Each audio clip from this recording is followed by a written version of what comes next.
on economic rights, then people who are homeless, people who are underprivileged, and so they have some kind of claim, and that claim will have to be adjudicated by the government, which of course is criticized. The government will be big. If the government is big, then economic development will be undermined. There are all kinds of interesting problems, but the dialogue is, if not necessary, the dialogue is important.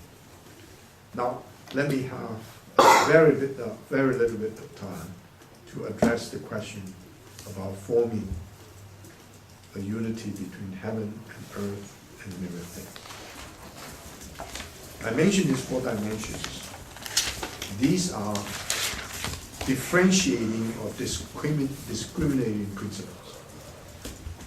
So there's nothing in this forming one body with heaven and earth and mirror things that's romantic. It's not a romantic assertion about universal brotherhood. Max Weber made the idea in the world today is disenchanted. And since this world is disenchanted, some of this idea of unity, of brotherhood, or we are all part of a family, all these are gone. And in terms of a concrete experience, one thing that is most powerful in shaping our life, not now, even now, but a few years from now, is our professions. We spend much more time in our professions than in our family lives. Or of course, if you're very successful, you may consider leisure as your job. That will be terrific, but normally it's not the case. So our relationships to voluntary organizations like a club, like some kind of reading group, even NGOs, sometimes become very powerful. All these things are beyond the comprehension of a pre-modern society. However, is it possible for us to still imagine, in the Wyoming case, of forming one body with heaven and earth and mirror things? Right now, it is not possible that it is very dangerous if we do not take that idea absolutely seriously. The first one is the question about we are all part of a light bulb. The viability of human species, and for the first time in human history, the viability, whether human beings can survive and continue to flourish, is in question. So the light bulb idea is very, very powerful. There's a very illustrative description of a light bulb. It's a big bulb that is sinking. And those people on top, the well-to-do, they say, my gosh, we are not part of those people. We're now being drawn. Now, without knowing, it's just a matter of time. So this is something that each one of us, I think the younger you are, the more sensitive you become. And of course, this notion is not necessary to form one body. This notion is we are all in this together. And why we do not take it seriously? Normally we don't. Because normally the things that actually attract our great attention is a major explosion of some kind of disaster, such as famine relief, such as tsunami, such as major earthquake. We focus our attention and try to help because that's a disaster we see right away. But in terms of pollution, in terms, there are a few years from now, maybe not in our generation, maybe some kind of scientific method will be developed so they can solve these problems. We're not. The other one, normally we become really attracted, is real moral indignation. We're very, very unhappy about something that happens right away, either by politicians or by society, and by some of the rich people in society. We react very strongly.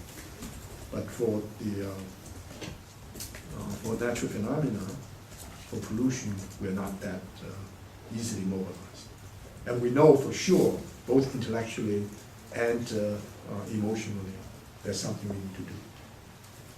But at the same time, we all understand now that the true development, the real development of humans cannot be constrained by the anthropological world, cannot be constrained by the living anthropological world.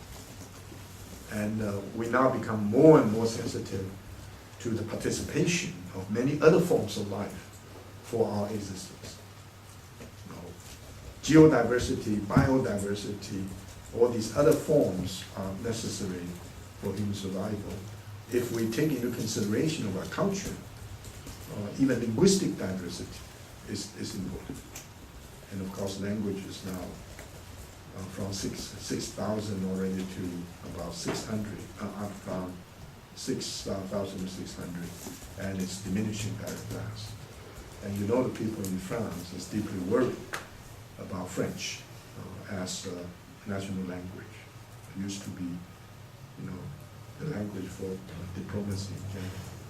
So this is a new situation that we know we're connected, we're interconnected.